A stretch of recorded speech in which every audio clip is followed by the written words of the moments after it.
आपने कभी ना कभी तो एग्जाम दिया होगा, और जो आपको सबसे ज्यादा परेशान किया होगा वो है मैथ। दिक्कत है क्या, मैथ जो है ना, लोग मतलब जैसे class 10th 9th 8th 7th यहाँ से तो ध्यान देना बंद ही कर देते हैं बच्चे लोग। मतलब डायरेक्ट उसको लोग, मतलब बच्चे लोग को लगता है क्या, अरे दिक्कत क्या है, आराम से तो 3 ही मार लेना है। लेकिन मैथ उतना इजी है नहीं जितना इजी लोग सोचते हैं, लेकिन उसको इजी बना सकते हैं आराम मस्त तरीके से।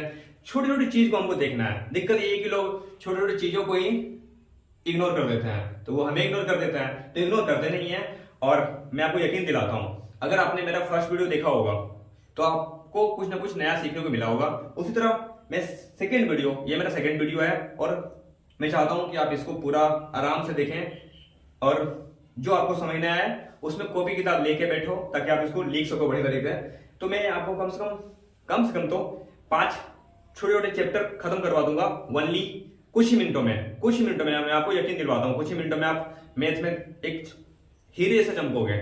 अगर सच में कुछ नया करना है ना तो कुछ नया करना पड़ेगा। चलो शुरुआत करते हैं। इधर देखना, पूरा फोकस आप इधर पे रखो, मतलब बोर्ड पे रखो। सबसे पहले जो मैं सीखूंगा वो है प्रतिशत।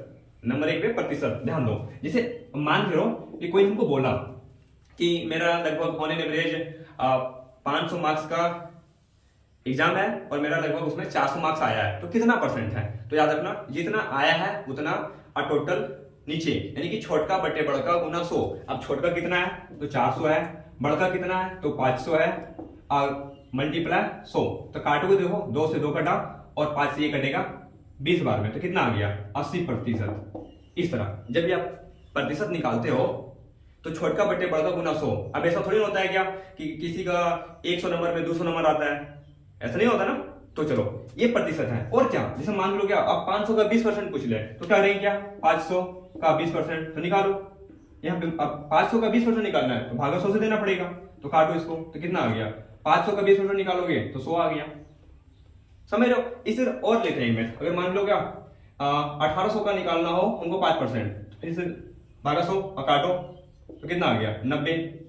हम देख लो क्या कर रहे हैं, 100 से भागा दे रहे हैं। अब प्रतिशत निकालना हो तो देखो क्या करते हो, सीखो। ठीक है, कोई भी संख्या का प्रतिशत आप आराम से निकाल सकते हो। क्लियर? चलो अब हम आते हैं दशमलव। जैसे दशमलव का भिन्न, दशमलव का जोड़ निकालते कैसे? जैसे मान लो क्या अब यहाँ पे एक नंबर में क्वेश्चन है कि 1.73। अब इसको हमको जोड़ना है 27.32। इसको ऐड कैसे करते हैं? देखो कितना इजी है। अगर इसको ऐड करना हो तो क्या लिखेंगे, देखो पहले ये बड़ा वाला को लिखते हैं 27.32, और यहाँ से अब देखो ये इकाई है तो इकाई यहाँ है मेरा, तो यहाँ से शुरू करेंगे 01.73। अब इसको ऐड कर देंगे तो 3 2 5 7 3 10 पॉइंट 7 1 8 1 9 और 2, ये रहा। तब यही सब छोटी छोटी चीजों को जब आप इग्नोर करना शुरू कर दोगे ना तो वो आने वाला समय में गलत हो जाता है। समझ गए? तो यहाँ ध्यान देने की बात है। अब यहाँ पे अब एक ही चीज देखते हैं। जैसे यहाँ मान लो क्या आपको पॉइंट वाला गुना दे दिया, या देखो इस तरह के, तो आप करोगे क्या? सबसे पहले क्या करो, 5 से 5 गुना करो 25, और 7 के बाद क्या आता है 8, तो 68 56। अब देखो 1 पॉइंट 2 पॉइंट, यहाँ पे 1 2 यहाँ पे लगा देना है। बस छोटी छोटी चीजों को जब तक सीखोगे नहीं तब तक आप आगे मैथ में आगे बढ़ ही नहीं सकते हो। इस सबको ध्यान देना जरूरी है कि आखिर हम कर क्या रहे हैं और बना क्या रहे हैं। हमने सीखा अभी पॉइंट वाला जोड़, फिर प्रतिशत, पॉइंट वाला गुना। अब आगे आते हैं, मैं आपको एक चीज सिखा रहा हूं, थोड़ा ध्यान देना, इसमें थोड़ा साफ करता हूं।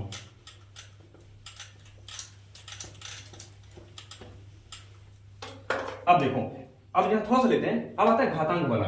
जैसा मैंने आपको कल अगर आप लोगों ने मेरा वीडियो देखा है तो आपको घातांक वाला पता होगा। इसे देखो 1 2 पावर 2 और 2 पावर 3, तो पहले क्या था, आधार जब समान था तो ये पावर जुड़ता था। देखो ठीक है, चलो मानते हैं ये 1 नंबर दे रहे हैं। अब 2 नंबर में मैं आपको दे दूं 3 पावर 2 और इसे पावर 3 रहे तो क्या करोगे आप? क्या करोगे? आप सही सोच रहे हो। देखो करेंगे क्या, 3 और 2 और गुना 3 तो कितना आएगा 3 पे पावर 6। यानी अगर x पे पावर m और पूरा होल पावर n हो तो x पावर m गुना n होता है। इसी तरह एक और देते हैं। जैसे मान लो x पावर 5 है और यहाँ पे x पावर 4 है, तो करते क्या है, इसका फॉर्मूला क्या होता है, ये पावर जाके ऊपर में घट जाता है। तो क्या आएगा देखो, x power 5 minus 4 equal to x power 1 equal to x। लेकिन आप ये याद रखना, ये लोगों को बहुत परेशान करता है। ठीक है, यानी हमने घात भी सीख लिया कैसे निकालते हैं। छोटी छोटी चीजों को आप इग्नोर मत करना है, यही सब बड़ा काम का चीज है।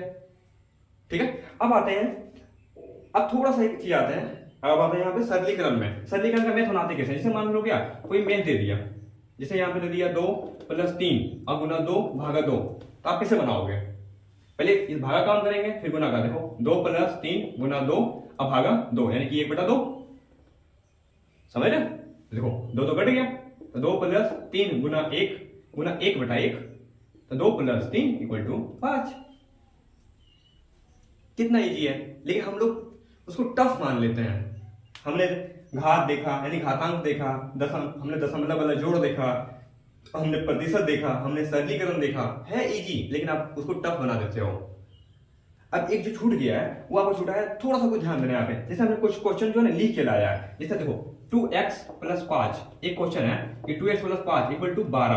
अब यहाँ x का मान निकालना है, तो कैसे निकालोगे, सबसे इजी करना क्या है, जैसे कि यहाँ देखो 2x = 12 - 5, तो 2x = 12 5 घटेगा तो 7 आएगा। अब देखो इधर आओ, और 2x = 7, तो x = 7/2, काटोगे तो आएगा 3.5। इसमें क्या दिक्कत है, देखो एक मेथड और देते हैं। अब जैसे कि एक हमने दिया थोड़ा सा कुछ थोड़ा सा वेट, क्लास 9 वाले जो ऑफलाइन के बच्चे हैं वो प्रश्नावली एक का भी बना के आओगे। अब यहाँ पे देखो ये 4 नंबर पे दे रहे हैं कि x + 12 = 15, तो x का मान देखो समान जाति का है, तो इधर जाके इधर माइनस हो जाएगा, तो क्या आएगा, देखो x = 15 में से 12 घटेगा तो आएगा 3। दिस इज आंसर, हो गया। ऑफलाइन क्लास 8 वाले 2 का A, ठीक है। अब एक पॉइंट उठो, आप जो मैं देने वाला हूं वो आपको AW करके आना है, कुछ मैं जो दे रहा हूं उसको AW करके आना है। जैसे मैंने सबसे पहले मैं आपको एक मैथ देता हूं, फर्स्ट को साफ करता हूं। क्लास 7th वाले ऑफलाइन वाले बच्चे आपको बना के आना है 3 का A। अब देखो एक मैं आपको AW देता हूं, जब करके आना 2x + 3x - x = 12। आपको x का मान निकालना है, x = what। क्लास 6 वाले बच्चे आपको एक का A, ठीक है, देख रहे हो, आपको x का मान निकाल के आना है, उसका फिर मैं देख लूंगा, ठीक है। और गणित परिचय क्लास 5 वाले बच्चे एक्सरसाइज 1 का बना के आना है, ठीक है। चलो आप ये सब छोटी छोटी चीजों को सीखते रहो और अपना मैथ बूस्ट करते रहो। फिर मिलते हैं अगली वीडियो में।